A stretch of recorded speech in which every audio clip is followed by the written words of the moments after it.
buckle up because we're going to be having some quantity time together as I talk about the episode Quantity Time. In this one, Helga's on break and her mom's taking a break as well. Yeah, I'm going on vacation. That's my Helga mother impression. So Helga and her father are forced to spend time together, and they choose to spend that by not spending time together. Taki really is not too big on the whole quantity time thing, and Helga really is making every attempt to avoid spending time with her father. Eventually her father realizes that him and her never really connected and they need something to bond over, and he finds out that there's this thing she wants to get tickets for. So he gets them for her, and it turns out it wasn't that. It was Helga really wanted to go see this wrestling thing on the weekend, but the flyer she was clinging on to and obsessing over, like, there was a flip side to that which had an ad for the show called Rats, and they wind up seeing that, and they wind up bonding over how terrible it is. This is another one of the more enjoyable Helga episodes. Helga is kind of back and forth about whether I like her or hate her. Depends on the episode.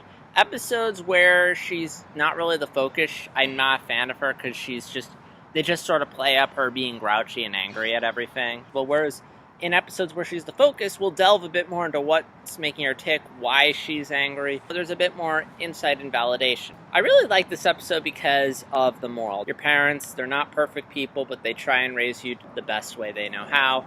So appreciate everything they do for you. And that's something that this episode has a lot of. From the father attempting to cook for her at J-Mart, which cute gag, to buying her the tickets. And again, your parents aren't perfect. They don't always do the right thing, but they're trying their hardest. The least you can do is appreciate what they do for you and not, push them away when they want to genuinely connect with you and help you become a better person. On these vlogs, I often talk about how I can kind of see the ending coming, and this is another one of those where I kind of didn't see it coming. I thought they were going to bond over the wrestling thing because they kept building up. It's like, oh, they're going to go to the wrestling thing, and we're going to have a shot of them sitting at the wrestling watching it. Helga's going to be like, best set ever.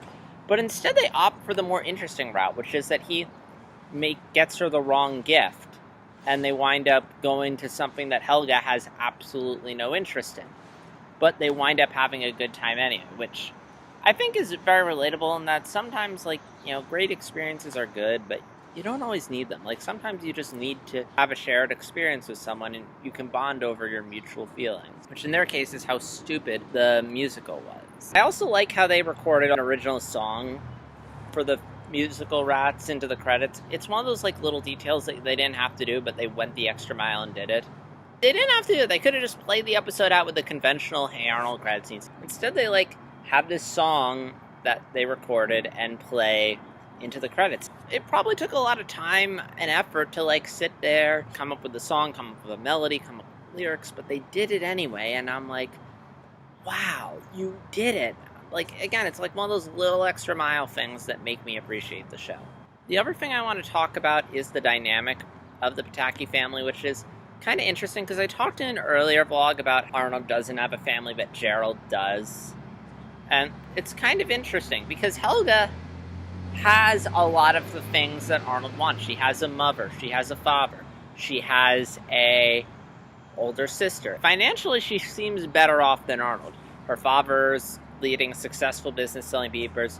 She lives in a house. She's not in an apartment or boarder house or anything. In some sense, she's even more worse off than Arnold because, we have a family that never really seems to get her. There's always that divide between her and her father, whether it's comparing her to her sister or just not getting her.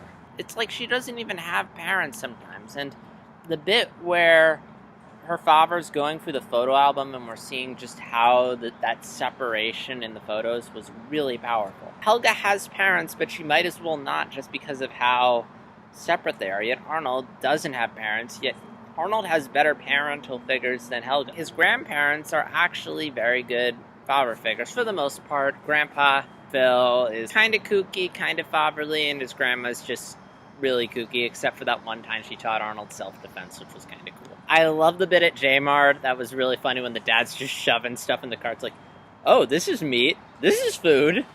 Hey, fruit's healthy. Without any understanding of, what's the preparation that's involved in cooking something. And then Helga just takes some of the food and throws it on the ground. Clean up on aisle 7. And I'm like, is she gonna have to pay for that? Did they get fined? The next episode, the eating contest, it's very simple. There's like a fair that's happening in the city. And one of the big staples of it is there's a big eating contest. Grandpa decides to enter Arnold in there because it's tradition. Grandpa did the eating contest when he was a kid.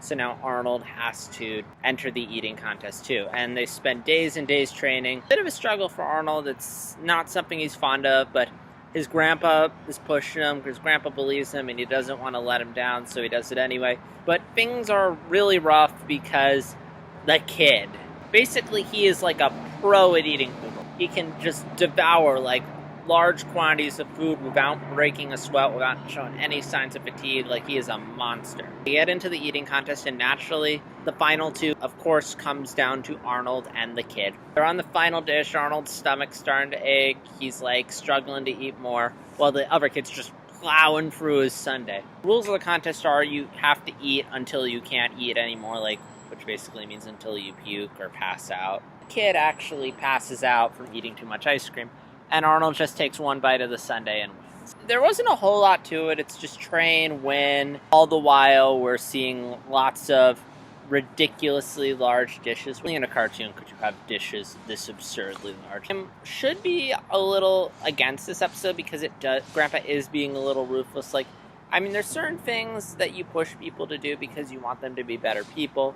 You want them to have a good time. I think an eating contest is debatable just from the toll it could take on your stomach and health. Just consuming large quantities of food in a short amount of time is never good for you, particularly if it's over the span of a few days when training for an eating contest. I mean, it would be fine if it's like encouraging you to do on a test or in a sporting tournament, but eating contest, not really the good. But because Grandpa's an interesting, fun, kooky character who I love, it was good. Like, I like the part where Arnold comes back and he's going to tell Grandpa he's going to bail.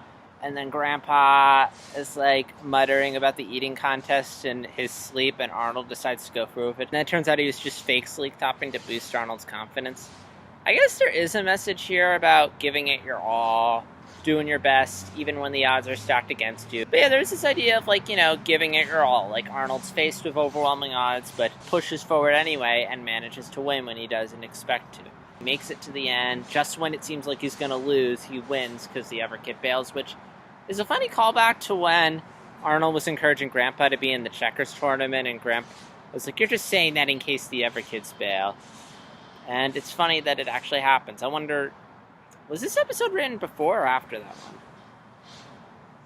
But yeah, like, the reason why Arnold wins is not because he's the best eater, because he knows his limits. Like, he doesn't start feeling fatigue until the final round. Had the other kid just paced himself a little slower, he could have held out long enough. Arnold probably would have bailed, then he would have won by default. But instead, he just plowed through, passed out, Arnold just had to eat that one bite to win. I mean, the character I find obnoxious on the most consistent basis is Harold. I have my issues with Gerald, but so far this season they've made a lot of efforts to really flesh him out, really provide more insight, and make him more than just the guy that started to disagree with Arnold through various episodes that I've talked about.